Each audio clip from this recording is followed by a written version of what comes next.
સુધી ભાજપની પોલીસમાં તાકાત નથી કે આ ચૈતરભાઈ વસાવાને દબાવી શકે. આ અમારી જનતાનો પ્રેમ છે. જ્યાં સુધી તમે અમારી સાથે છો ત્યાં સુધી ભાજપ અમને ટચ પણ નથી કરવાની.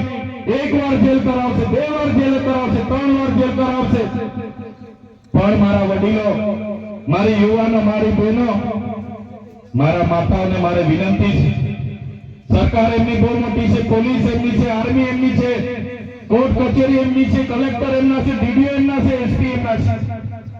આપણે એમની સાથે લડાઈ નથી કરવાની, પણ આવનારી તાલુકા જિલ્લામાંથી ચૂંટણીમાં તમારામાંથી સારા સારા યુવાનોને, સારા સારા વડીલોને તૈયાર કરી દો. આ તમારા દીકરાને જે હેરાન કર્યો છે એનો બદલો તમારે આવનારી તાલુકા જિલ્લા પંચાયતની ચૂંટણીમાં લેવાનો છે. એનો બદલો તમારે લેવો પડશે.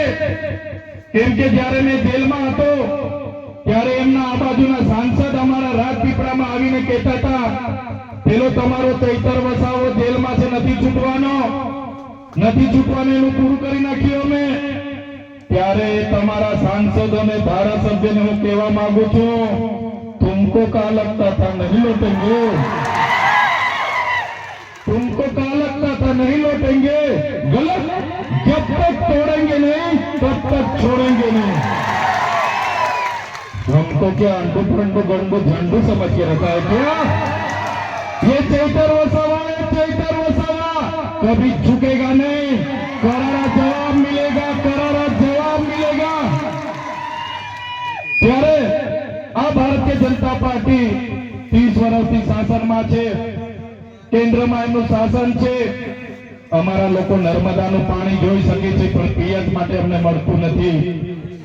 અમારે યુવાનો ભણી ગણીને પરીક્ષાઓ આપે છે, એના પેપરો ફૂટી જાય છે, એની નવી નવી નીતિઓ કાઢે છે. આ વિસ્તારોમાં અમારા બાળકો ભણવા માંગે છે, શિક્ષક બનવા માંગે છે, કલેક્ટર બનવા માંગે છે, આઈએસ આઈપીએસ થવા માંગે છે, પણ અમારા વિસ્તારમાં શાળાઓમાં માસ્તરો નથી, શાળાઓના ઓરડાઓ નથી, આંગણવાડી નથી. અમારા નાના નાના બાળકો કુપોષણથી પીડાય છે. ત્યારે આદિવાસીઓને શિક્ષણ આપવાની જગ્યાએ, રોજગાર આપવાની જગ્યાએ, સિંચાઈનું પાણી મળે એની જગ્યાએ આજે વિકાસનો રથ લઈને આ લોકો ગામડે ગામડે ફરે છે. આજે બિરસા મુંડા ભગવાનની જન્મ જયંતિના નામે ગૌરવ યાત્રા કાઢતા કાઢતા ગામડે ગામડે ફરે છે અને કહે છે કે બિરસા મુંડા ભગવાનની 150મી જન્મ જયંતિ છે. એટલા માટે આ લોકો આજે નીકળ્યા છે. કેમ કે તમે બધા જાગી ગયા છો, તમને બધાને બિરસા મુંડા ભગવાનનો ઇતિહાસ ખબર પડી ગઈ છે, તાત્યા મામાનો ઇતિહાસ ખબર પડી ગઈ છે, ગુરુ ગોવિંદજીનો ઇતિહાસ ખબર પડી ગયો છે.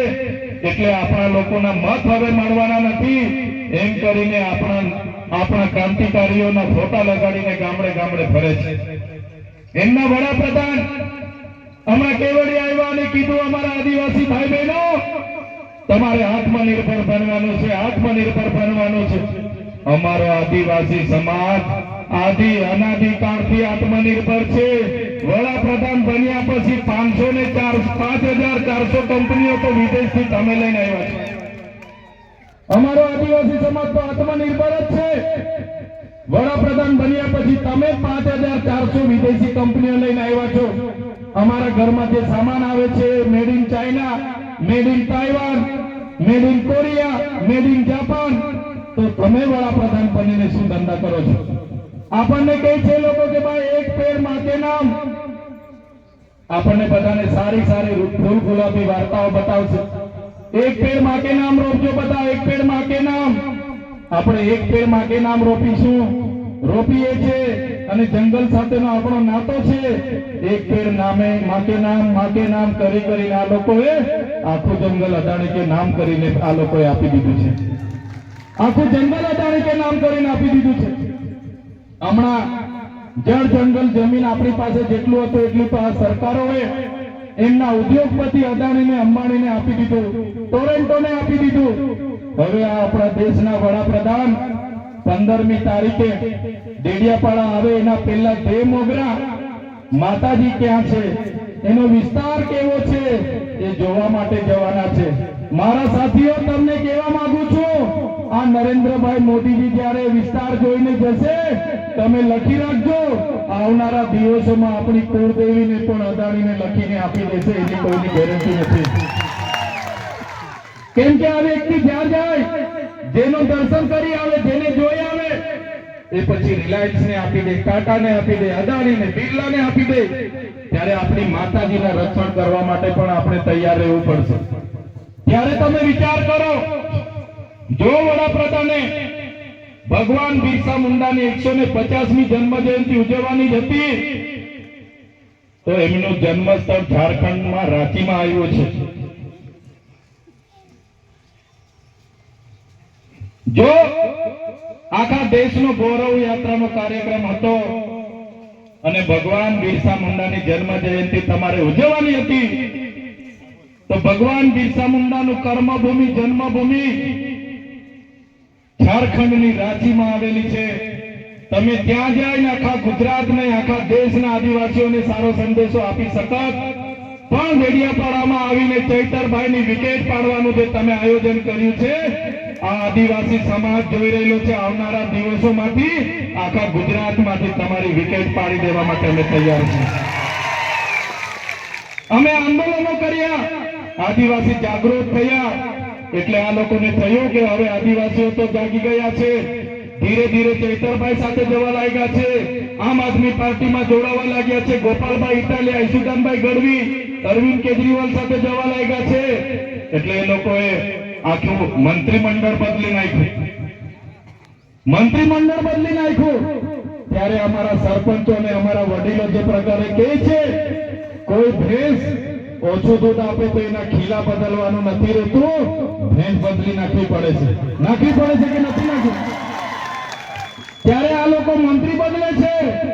પણ મારા તમામ આડિયાનો, તમામ વડીલોને, માતા બહેનોને કહેવા માંગુ છું, આવનારા દિવસોમાં આપણે મંત્રીમંડળ બદલવાનું નથી, આપણે આખીને આખી સરકાર બદલી નાખવાની છે. આ લોકો તૈયાર છો બધા?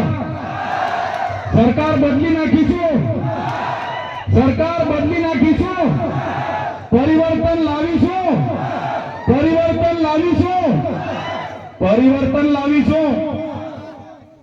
આ લોકોએ મને કીધું, ચૈતરભાઈ, અમારી સામે તમે કેટલું લડશો, ટકી નહીં શકશો, હજુ પણ જેલમાં જશો, આવી જાઓ, મંત્રી બનાવી દઈએ, તંત્રી બનાવી દઈએ.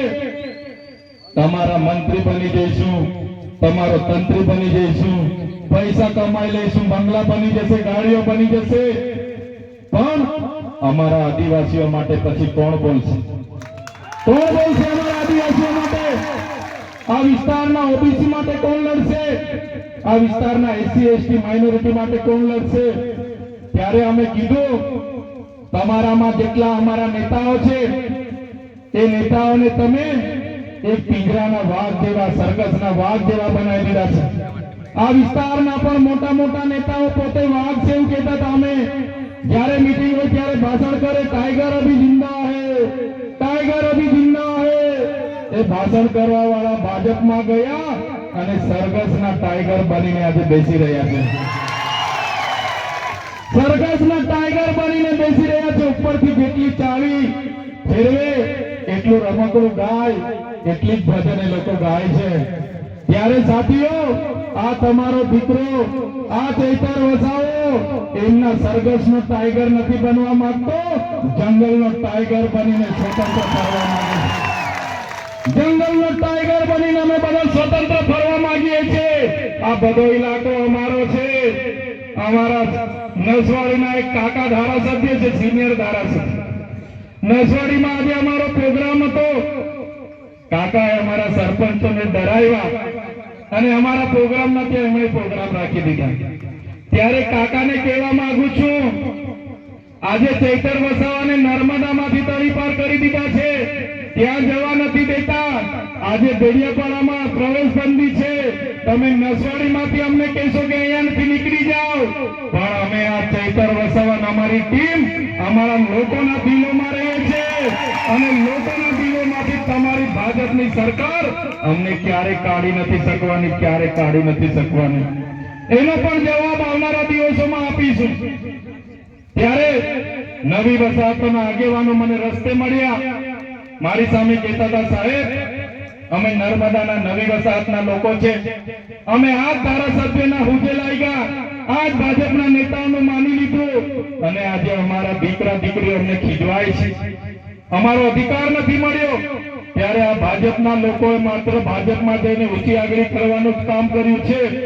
ત્યારે સાથીઓ, આવનારા દિવસોમાં તાલુકા અને જિલ્લા પંચાયતની ચૂંટણી આવવાની છે.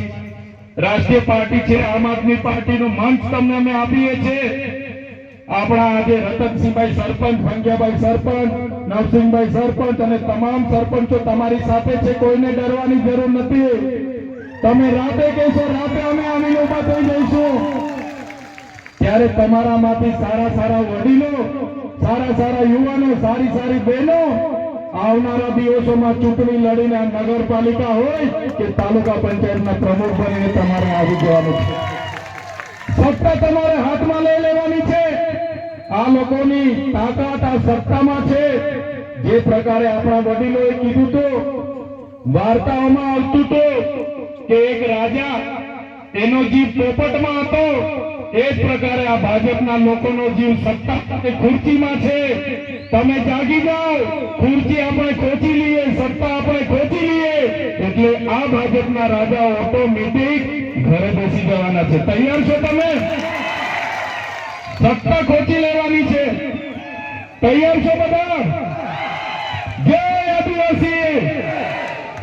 ત્યારે આ વિસ્તારના 28 ગામના લોકોને પણ કહેવા માંગુ છું, અને બીજા વિસ્તાર હાપેશ્વર હોય, આંબાડુંગર હોય કે આ વિસ્તારના અરસન પટ્ટાના લોકો હોય, તમામ લોકોને કહેવા માંગુ છું, કોઈને ડરવાની જરૂર નથી. કોઈ પણ બહારનો વ્યક્તિ, ભાજપનો વ્યક્તિ તમને ડરાવે તો ખાલી આદિવાસી તરીકે એકવાર કિક્યારી પાડીને અબબો કરી દેજો, આખું ગામ ભેગું થઈ જશે, એ લોકોને આપણે દોડતા કરી દેશું. અબબો આવડે છે ને બધાને? આપણા વડીલોએ જ આપણને શીખવ્યું છે, ગામમાં અબબો કરી દેજો, અમે બધા દોડીને આવી જઈશું. એ આરએસએસ વાળા હશે કે ભાજપ વાળા હશે, એમને ઉભી પછડી અહીંથી અમે ભગાવી દઈશું. ત્યારે બધા જ લોકોને વિનંતી કરું છું, આપણી અસ્મિતા, આપણી સંસ્કૃતિ અને આપણી જે આદિવાસીની અસલિયત છે એ આપણે જાગૃત કરવું પડશે. અમે એટલા માટે આ પાર્ટીમાં જોડાઈને આગળ વધી રહ્યા છે. ભાજપ વાળા અમને પણ બોલાવે છે, આવો તમે સત્તા અને પૈસા કમાઓ. અમને સત્તા અને પૈસાનો મોહ નથી. અમે આદિવાસીઓને જાગૃત કરીએ, આદિવાસીઓને આગળ લાવીએ, અમારા યુવાનો ભણી ગણીને આગળ આવે, અમારા ખેડૂતો આગળ આવે, અમારા ખેડૂતના દીકરાઓ 4 વ્હીલ લઈને ફરે, મર્સિડીઝ લઈને ફરે, BMW લઈને ફરે, IAS થાય, IPS થાય, એ જ અમારા સપના છે.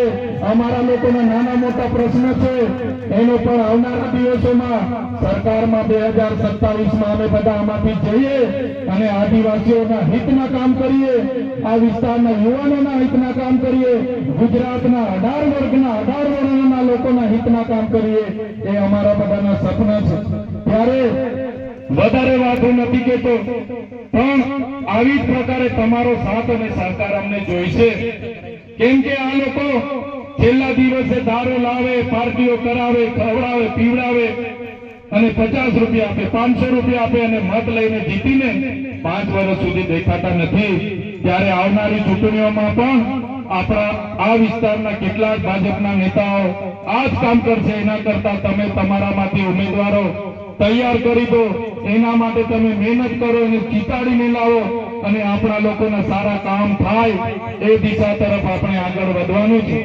આજની આ કાર્યક્રમમાં વધારે સમય નથી હું લેતો, પણ જે મારે આ વિસ્તારના કેટલાક નેતાઓ પોતાને ટાઈગર સમજીને નાના નાના માણસોને ડરાવે છે, ધમકાવે છે, મારા યુવાનોને હેરાન કરે છે, પોલીસ મોકલે છે અને ખૂબ હેરાન કરે છે. ત્યારે આ નેતાઓને કહેવા માંગુ છું, આ સામે બેઠેલા બધા ચૈતર વસાવા છે, ટાઈગર છે, અને જ્યારે હેરાન કરશો ત્યારે અમે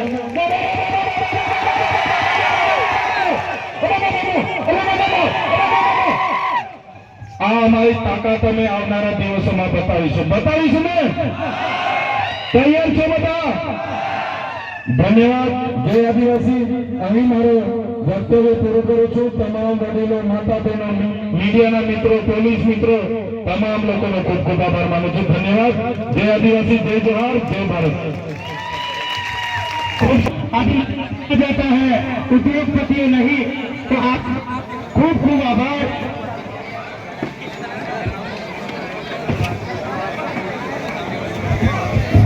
આજુબાજુ ઉભેલા તમામ ભાઈઓને વિનંતી